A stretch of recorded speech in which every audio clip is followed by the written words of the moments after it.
আকাশবাণী মৈত্রী অতিথি। আজ স্টুডিওতে রয়েছেন অধ্যাপক প্রদীপ নারায়ণ ঘোষ। সাক্ষাৎকার গ্রহণ ও প্রযোজনা ড মানস প্রতিম দাস। আজ শুনবেন দ্বিতীয় তথা শেষ পর্ব।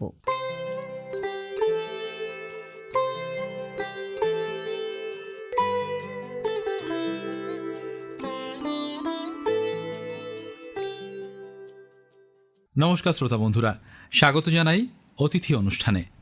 অধ্যাপক প্রদীপ নারায়ণ ঘোষ বিজ্ঞানী, শিক্ষক, প্রশাসক এবং সর্বোপরি একজন শিক্ষাবিদ। তিনি আমাদের সঙ্গে অতিথি অনুষ্ঠানে রয়েছেন এবং তার সঙ্গে কথা বলার একটা পর্ব ইতিমধ্যেই আমরা শুনে নিয়েছি। আজ দ্বিতীয় পর্বে আরও কিছু কথা, তার ইউরোপে শিক্ষা গ্রহণের জীবন, কিছুটা পরিমাণে শিক্ষাদানের জীবন, ফিরে আসা, পড়ানো ইত্যাদি। আমরা ছিলাম গত পর্বে জুরিখে, যেখানে তিনি গবেষণার জন্য গিয়েছিলেন। আইনস্টাইনের কথা শুনেছিলাম, আইনস্টাইনের জায়গা সেটা। আমরা সেখান থেকে শুরু করব। আজকে কি শোনাবেন আমাদের? জুরিখে তো কাজ করতে গেলাম আমি 78 সালে। তখন প্রথম এক্সপেরিমেন্টাল কাজ শুরু করলাম। পিএইচডি তো থিওরিতে হয়েছিল, এক্সপেরিমেন্টাল কাজ, স্পেকট্রোস্কোপি এসব নিয়ে তো চলছিল ওখানে। তখন আমার সামনের ঘরে যিনি বসতেন তিনি নিউক্লিয়ার ম্যাগনেটিক রেজোন্যান্সে কাজ করতেন, রিচার্ড এনস্ট প্রফেসর। তার সঙ্গে খুবই নিরীহ ভালো মানুষ, কেমিস্ট্রির, ওটা ফিজিক্যাল কেমিস্ট্রি, আমি ফিজিক্যাল কেমিস্ট্রিতেই গিয়েছিলাম। তা এনস্ট আর 10 বছর পরে নোবেল প্রাইজ পেলেন। আমি ভাবিনি এরকম একটা শান্তশিষ্ট লোক। আসলে ওনার কাজটা পার্টলি আমেরিকায় করা ছিল, পোস্টডক করতে গেছিলেন আমেরিকায়, তারপর পার্টলি জুরিকে এসে সেটা শেষ করেছেন। এবং ওটা 2 ডাইমেনশনাল NMR বলে একটা এক্সপেরিমেন্ট করেছিলেন, তার থেকে করা, এবং সেটা বহু কাজে লেগেছে। যেমন এখন যে MRIটা হয়, ম্যাগনেটিক রেজোন্যান্স ইমেজিং, সেটারও কিন্তু মূলে নিউক্লিয়ার ম্যাগনেটিক রেজোন্যান্স NMR লাগে। তা এইটা তখন ছিল। তাছাড়া ওখানে আমি আরেকজনের সঙ্গে মিট করতাম, বেশ বৃদ্ধ। তিনি কোথাও শ্রেণীর কাছে দেখলে পারে একটু মাথা নিচু করে ওরা যেরকমভাবে একটা নমস্কার জানায়, সেটা করতেন, আমিও করতাম। পরে শুনলাম উনি একজন নোবেল লরিয়েট, রিটায়ার করে গেছেন তখন অবশ্য। তার আগে পেলক তার নাম। আপনি যাদের কথা বলছেন আমরা শিহরিত হচ্ছে এখানে বসে। ছিলেন, তাছাড়া আরও অনেকে ছিলেন। আর ওই এইতে আমি ঘুরে ঘুরে দেখতাম, ওই ETH-এর মেন বিল্ডিংয়ে সব ঘরগুলোর নাম ছিল, যেমন আইনস্টাইনের নামে ছিল, তেমনি পাউলি ছিল, জিমার ছিল, ভাইস্কপ ছিলেন, মানে সব থেকে বড় নাম করা লোকজন দিকপাল ছিলেন। দিকপাল সে সময় যারা মানে ফিজিক্সটা তৈরি হচ্ছে বা ফিজিক্স কেমিস্ট্রি মিলিয়ে সব কিছু তৈরি হচ্ছে, সেটা ছিলেন। তারপর তো ওখানে 3.25 বছর ছিলাম আমি। করার পর দেশে ফিরে এলাম। দেশে ফিরে এসে কিন্তু আমার খুব সুবিধে হয়নি, কেননা এক্সপেরিমেন্ট করব কোথায়? আমাদের সায়েন্স কলেজে না একেবারে জিরো, কিচ্ছু ছিল না। যন্ত্রপাতি বা যেসব ফেসিলিটি নর্মালি দরকার, যন্ত্রপাতি তো পরে, যেমন একটা 24 আওয়ার্স ইলেকট্রিক থাকবে, সিকিউর ইলেকট্রিসিটি। তারপরে তো আমি একটা প্রেশারের জন্য কিছু কাজ করতে হয়, আমাদের লো প্রেশারে কাজ করতে হয়, কিচ্ছু ছিল না। তার ফলে আমি অনেক চেষ্টা করে। এটা কত সালের কথা বলছেন? এটা আমি ফিরলাম যখন 81 গোড়ার দিকে, 81-এর গোড়ার দিকে ফিরলাম। ওটা চেষ্টা করছিলাম। তখন আমার বেশ কয়েকজন ছাত্র এলো, 2জন থিওরি করতো, একজন এক্সপেরিমেন্ট করবে, সে এক্সপেরিমেন্ট করবেই। আমি কোথায় কি করব? তখন একটা পুরনো যন্ত্র কোথাও থেকে কেনা হয়েছিল, মানে ডিপার্টমেন্ট কিনেছিল, সেইটাকে নিলাম। নিয়ে আমি ওখানে পাঠিয়ে দিলাম তাকে ব্যাঙ্গালোরে, কিছু কিছু জিনিসপত্র দেখে শিখে আসতে এবং তৈরি করতে। সেইটা আমাকে হেল্প করেছিলেন প্রফেসর CNR রাও। CNR রাওয়ের নামটা জানেন নিশ্চয়ই? সবাই জানেন, সবাই জানে, এমন একজন লোক। ওনার সঙ্গে আমার বহু কাল, আমি এই যে নিজে কাজ করছিলাম, প্রথম পেপারটা আমি ওনার কাছে পাঠিয়েছিলাম। এইখানে আমাদের কৌতূহল হচ্ছে যে আপনার বিষয়টা কি, যেটা আপনি CNR রাওকে পাঠাতে পারেন? বিষয়টা মানে ওটা একটা মলিকুলার ক্রিস্টালের উপর ক্যালকুলেশন করেছিলাম, ওই শ্যামলবাবুর মডেল দিয়ে। তারপর ক্যালকুলেশন করে আমি যে রেজাল্টটা পেয়েছিলাম, সেইটা একটা মলিকুলের জন্য, HCN মলিকুলার ক্রিস্টাল। কিন্তু ওটা আমি কনফিডেন্ট ছিলাম না কি করেছি, ঠিক হয়েছে নাকি। তা উনি একটা জার্নালের এডিটোরিয়াল বোর্ডে ছিলেন। আমি সেনারকে যে পাঠালাম যে তুমি যদি এটা দেখে পাঠাও, উনি তারপর দেখলাম লিখে দিয়েছেন, এটা আমি তোমার ওই জার্নাল অফ মলিকুলার ক্রিস্টালে পাবলিশ করতে দিয়ে দিয়েছি। মানে একদম সোজাসুজি। কেননা আমরা CNR রাওকে কেমিস্ট্রির মানুষ হিসাবে জেনে এসেছি। এখন এই গঠনগত গবেষণার ক্ষেত্রে ফিজিক্স কেমিস্ট্রি সবই এই এক জায়গায় চলে যায়। এটা ফিজিক্যাল কেমিস্ট্রি ওনার সাবজেক্ট, আমারটা বলা যায় কেমিক্যাল ফিজিক্স। তারপর ওইটা নিয়ে আমি কাজ করতাম। এটা ছিল গিয়ে এটা। তারপর আমার সেই ছাত্র ওখানে যেতে সেনার সঙ্গে আমার তারপর থেকে এমন একটা পরিচিতি হয়েছিল যে ওনার কাছে গেলেই উনি দেখতেন, চেষ্টা করতেন কিছু হেল্প করার। ওই ছেলেটি ওখানে থেকে কিছু করে এসেছিলো, ওখানকার ইনস্ট্রুমেন্টে রেকর্ড করেছিল, করে এসে তার পিএইচডি হয়েছিল। কিন্তু তারপরও আমি দেখলাম যে এখানে আমি তখন ডিএসটির বড় প্রজেক্ট জন্য অ্যাপ্লাই করে টোরে ওরা প্রায় দেবে আমাকে, এরকম ঠিক হয়েছিল। তখন যাই হোক ওইটা আমি সায়েন্স কলেজে করতে পারিনি। তখন আমাদের একজন ভিসি ছিলেন, তিনি আমারটা অ্যাপ্রুভ করলেন না। এখন সেই ভিসির নামটা খুব বিতর্কিত ভাইস চ্যান্সেলর ছিলেন, আমি আর নামটা বলছি না। তার ওনাকে নিয়ে অনেক কিছু কাগজে লেখা হতো, আপনারা হয়তো বুঝতে পারছেন। উনি ফিজিক্সের লোক ছিলেন না, সায়েন্সের লোক ছিলেন না। তা যাই হোক, ওরা যেটা চেয়েছিল যে আমার ওইটা অন্য ইনস্টিটিউটের লোকদের করতে দেওয়া হবে, ভিসি সেটাই রাজি হলেন না। তারপরে আমি তখন খুব বিরক্ত হয়ে আমি আবার হোমবোল্ট ফেলোশিপের জন্য লিখে জার্মানি চলে গেলাম 88-এ। 78 সালে জুরিকে গেছি, 88-এ আবার গেলাম।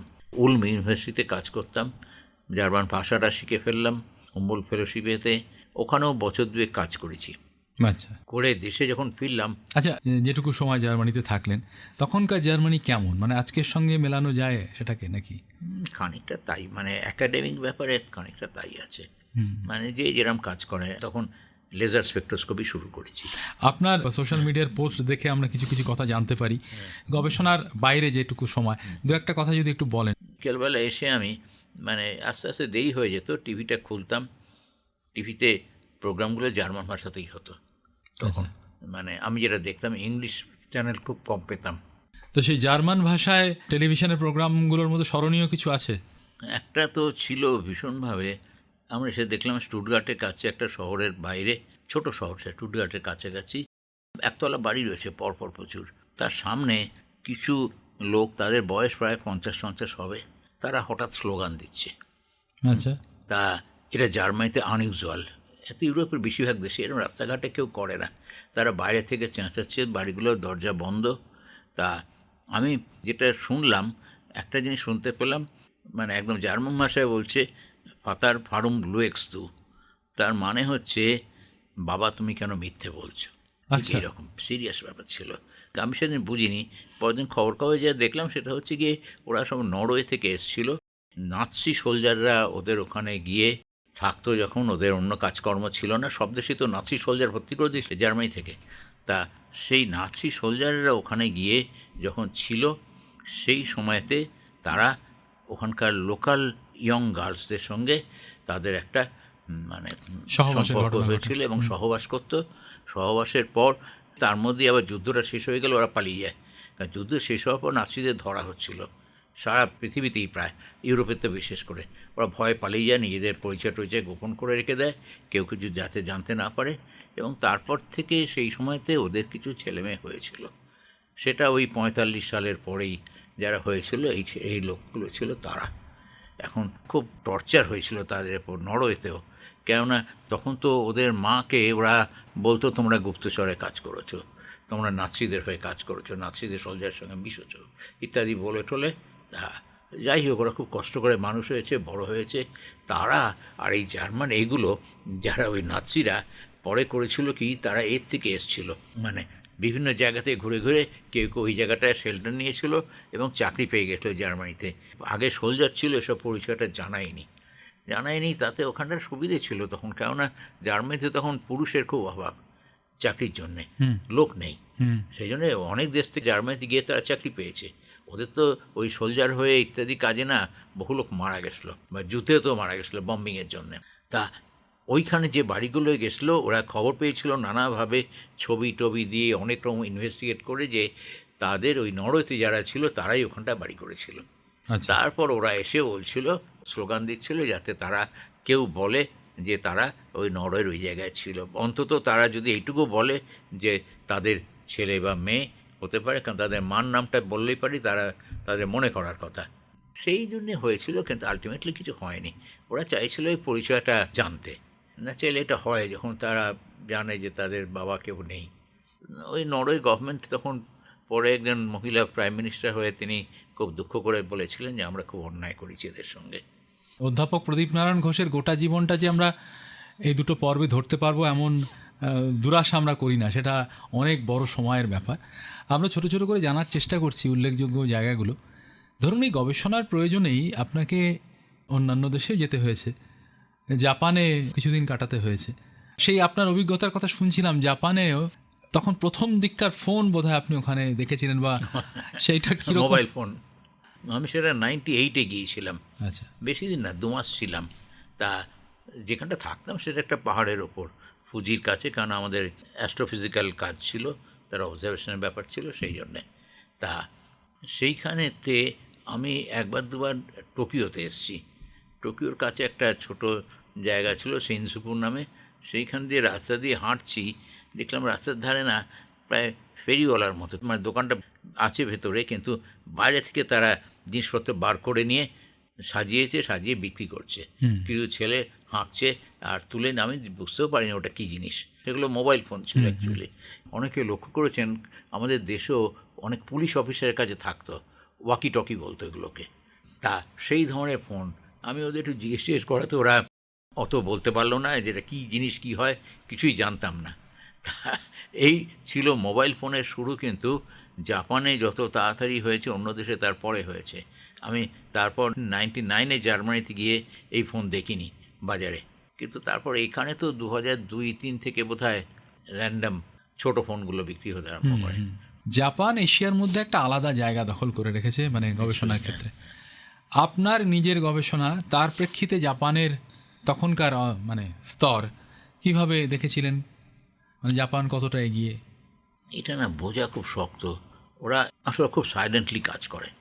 জাপানিসরা খুব হইচই করে না, যা কিছু কাজকর্ম করে তাই নিয়ে খুব প্রচার ইত্যাদি আমি দেখতাম না, কিন্তু যা হতো তাতে বোঝা যেত না ওরা কীরকম সিরিয়াস সমস্ত ব্যাপারে, যা কিছু করতো। এবং আমি যে ইনস্টিটিউটে থাকতাম, সেই ইনস্টিটিউটে মানে থাকবার জায়গাও ছিল ওইখানেই ল্যাবরেটরি, ওইখানেই সব।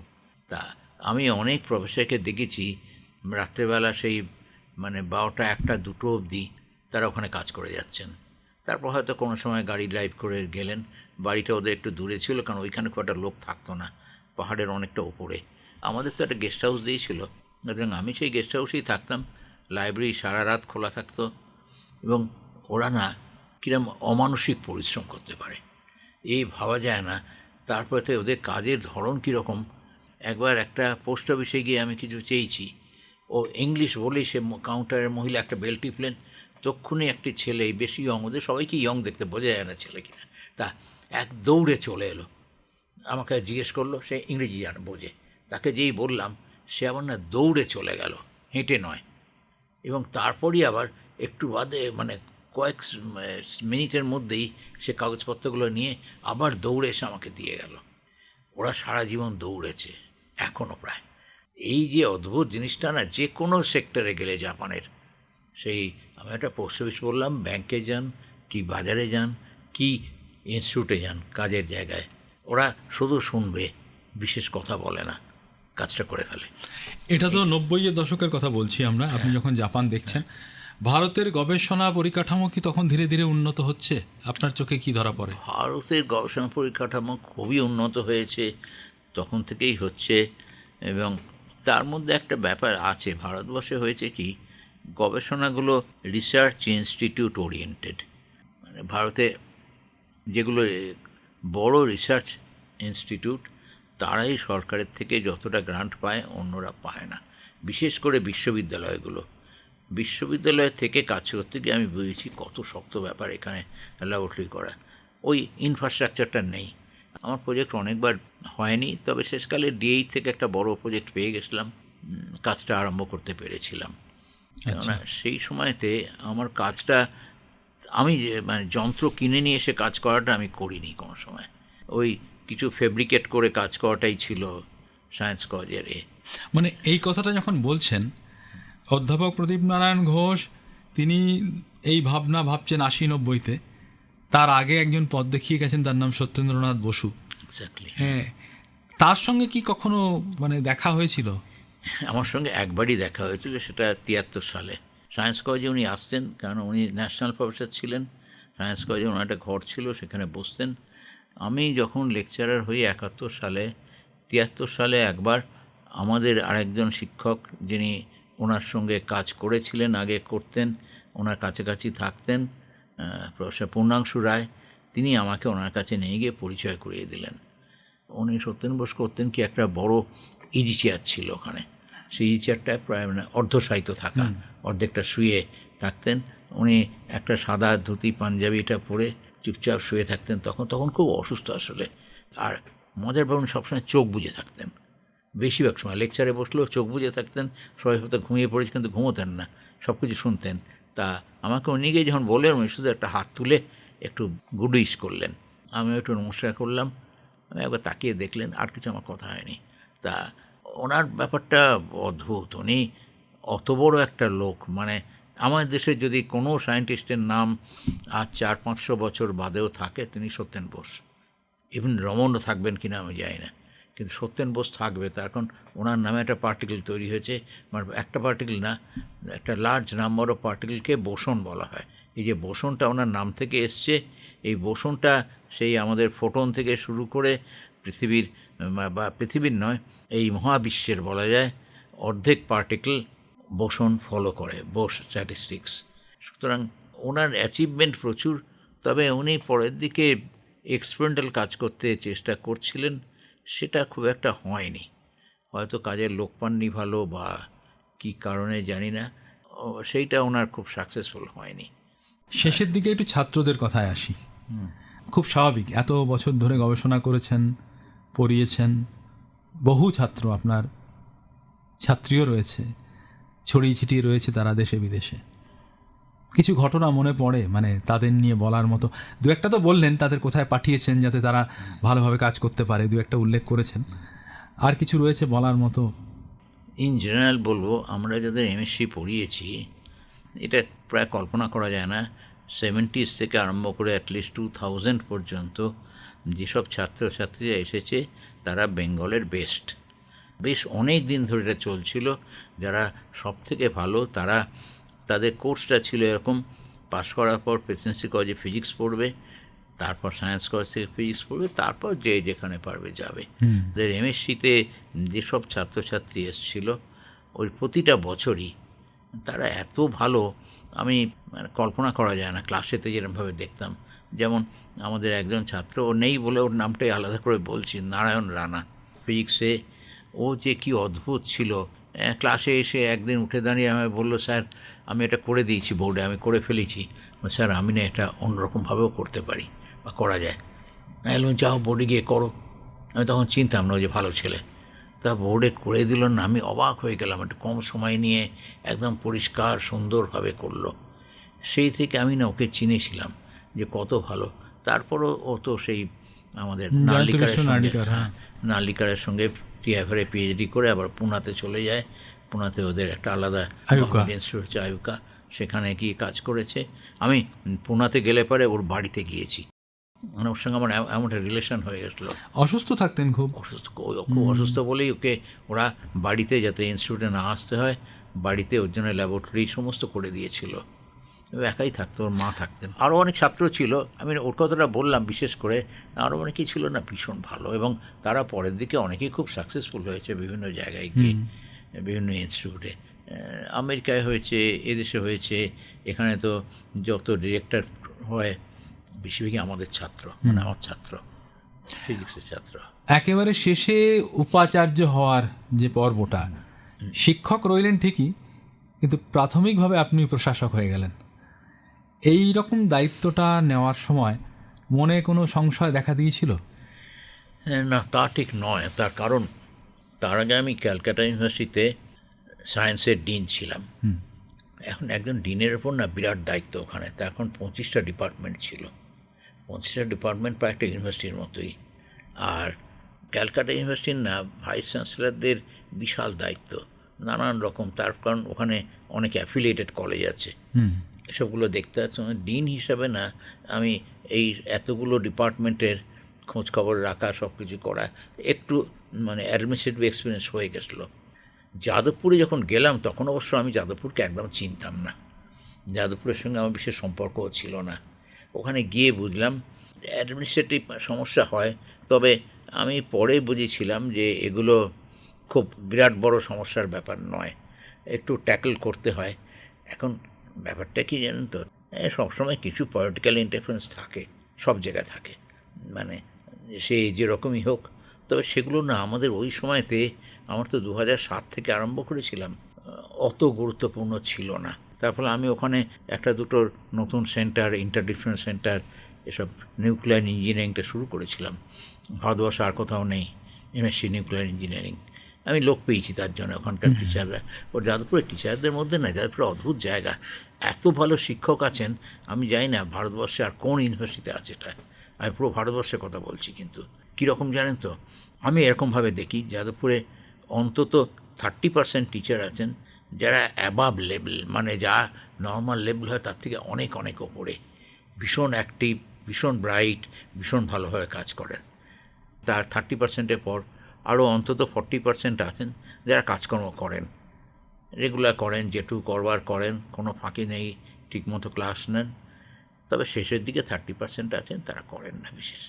এটাও আছে, এটা সর্বত্র থাকবে, মানে আমেরিকাতেও আছে এটা। হ্যাঁ, তা এই যে 30% এত ব্রাইট, এদেরকে, এরা যেখানে আছে না সেখানে অ্যাকাডেমিক ব্যাপারে খারাপ কিছু হবে না। ভাইস চ্যান্সেলরের কন্ট্রিবিউশন খুব কম সেখানে, তার সেইভাবে, কারণ ওরা তো নিজেরা করছেন এবং ওরা আগে থেকে করছেন, সেটা আছে, যাদবপুর বলেই আছে। কিন্তু আমি ঠিক কলকাতায় খুব জোর দিয়ে এই কথাটা বলতে পারবো না, কারণ আমি কলকাতায় অবশ্য ওই অত কাছ থেকে সব টিচারদের একসঙ্গে দেখেছি তা নয়, সব ফ্যাকাল্টির সব এর, তা সেটা যাদবপুরে কিন্তু এটা আছে, যেই জন্যে যাদবপুর কিন্তু অনেক ভালো। তাছাড়া স্টুডেন্টরাও ভীষণ ভালো। শেষ একটা প্রশ্ন করতে চাইব, উত্তরটা হয়তো খুব সংক্ষিপ্তই হবে। এত বড় একটা জীবন, ঘটনাবহুল জীবন এবং বৈচিত্র্য প্রচুর, সেখানে আক্ষেপ কিছু রয়ে গেল শিক্ষাবিদ হিসাবে? আক্ষেপ তো একটা থাকেই, সেটা হলো গিয়ে এখানে আরও অনেক কিছু করা যেত। এত ভালো ছাত্র, এত ভালো ভালো টিচার আছে, তা সত্ত্বেও আমার একটাই কি, কোনো সরকারি, মানে যেটা প্রয়োজন সেটা করেননি। শিক্ষার জন্যে মানুষের না আরও বেশি গ্রান্ট দরকার। শিক্ষাটা এখন তো ওই রকমভাবে নেই, আর তার সঙ্গে একটা অ্যাটিটিউডিনাল ব্যাপারও আছে, যেটা আমাদের এখানে আমার দীর্ঘদিনের সময়তে মনে হয়েছে গোড়ার থেকেই প্ল্যানিংয়ের খানিকটা অভাব। এডুকেশনের জন্যে আরও বেশি গুরুত্ব দিয়ে দেখাটা দরকার ছিল, সেইটা তো হয়নি, এবং আমরা সেটা না এনফোর্স করতেও পারতাম না, কারণ সব জায়গাতে একটা জিনিস আটকাতো, কিন্তু ফিনান্সটা সত্যি কম, এবং শিক্ষার জন্যে করতে গেলে যা দরকার হয় গভর্নমেন্ট কিন্তু যে করেনি তা নয়, মাঝে মাঝে এরা ভেবে একটা করে প্রজেক্ট করেছে। যেমন ন্যাশনাল ইউনিভার্সিটি করবে, তার আগে একটা পটেনশিয়াল ফর এক্সেলেন্স দিয়ে করা হবে, মানে এগুলো সব ইন্ডিয়া গভর্নমেন্ট মাঝে মাঝে ভেবেছে। আমি তো ওদের এগুলোই থাকতাম মাঝে মাঝে, যেসব কমিটি তৈরি করতো তার মধ্যে, মানে ইন্ডিয়া গভর্নমেন্টের থাকতাম, দেখতাম ওরা সিরিয়াস, কিন্তু আলটিমেটলি আটকাতো সেখানে ফিনান্সের ব্যাপারে কিছুটা দিলেও যেটা প্রয়োজন সেটা করতে পারতো না। এইটা একটা ছিল, সেই জন্য বোধহয় আরেকটু দেখা দরকার ছিল, আরেকটু জোর দিয়ে আরেকটু ভেবেচিন্তে দেখা দরকার ছিল। কিছু মিটিং করতো, যেমন আমাদের এখানে না একটা ইকুইটির ব্যাপার ছিল, আমি একটা ইকুইটি কমিটি করেছিলাম, আমি তার চেয়ারম্যান ছিলাম। আমি দেখেছি খুবই খারাপ অবস্থা। ইকুইটি বলতে আর কি বিভিন্ন টাইপের লোকজন, যেমন তার মধ্যে বড় ছিল মেন উইমেন, একটা বিরাট ডিফারেন্স এখনও কিন্তু রয়ে গেছে, মানে এখনও গার্লস স্টুডেন্টরা কিন্তু যা প্রয়োজন সেটা পায় না। মেয়েদের সিকিউরিটি এত অভাব থাকবে গ্রামের দিকে যে তারা পাস করে কলেজে যেতে পারছে না, মানে কলেজে যেতে পারছে না, তার একটা কারণ, সে যাওয়া আসা করবে যে পথ দিয়ে, সেখানকার সিকিউরিটি কে দেবে? আমাদের একজন মানে একটা বিরাট বড় এনজিও চালাতেন পুনা এলাকায়তে, মহারাষ্ট্রে, এমনি মহারাষ্ট্রেও তার এখানে বড় সমস্ত বাড়ির গার্জিয়ানরা বলছেন ও পাস করার পর আমরা ওয়েট করব, 18 বছর হলে বিয়ে দিয়ে দেবো। কলেজে কী করে বলে, কলেজে এসে যে বাড়ি ফিরবে অনেক দিনই তো অন্ধকার হয়ে যায়, শীতকাল আছে অনেকটা সময় অন্ধকার হয়ে যায়, তার সিকিউরিটি, কেউ তো সাইকেলে করে ফিরতে পারে, এই পথটায় আমাদের নেই। তখন অনেকগুলো, আমরা একটা প্রস্তাব করেছিলাম যে অনেকগুলো গার্লস হোস্টেল করে দাও, সেটা গভর্নমেন্ট করেছিল, অনেক গার্লস হোস্টেল দিয়েছিল, কিন্তু ওইভাবে ঠিক সলিউশনটা আসে না। আমাদের মানুষের অ্যাটিচিউডের একটা ব্যাপার আছে, যে এই ব্যাপারে সাধারণ মানুষেরও আসতে হয়, এটা শুধু গভর্নমেন্ট করলে হবে না। শ্রোতা বন্ধুরা, যেটা আগেও আমরা বলেছি যে এমন একটা জীবন দুটো পর্বের অনুষ্ঠানের মধ্যে দিয়ে ধরা, এটা একটা দুঃসাহস। তবু সেই দুঃসাহসই আমরা করি, সীমিতভাবে সফল হই। আজকেও হয়তো তাই আমরা কিছুটা শোনাতে পারলাম অধ্যাপক প্রদীপ নারায়ণ ঘোষের জীবন কথা। কিছু হয়তো বাকি থেকে গেল। দেখতে চাইব আপনারা কিভাবে সাড়া দেন। তাহলে হয়তো আপনাদের অনুরোধ নিয়ে আরেকবার ওনার কাছে যাওয়া যেতে পারে। আজকে আমাদের ইতি টানতে হচ্ছে এখানেই।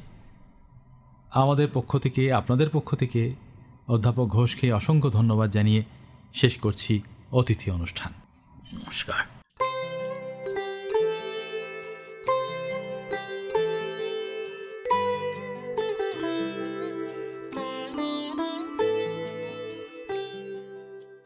অতিথি অনুষ্ঠানে আজ ছিলেন অধ্যাপক প্রদীপ নারায়ণ ঘোষ।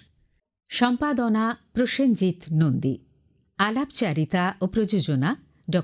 মানস প্রতিম দাস।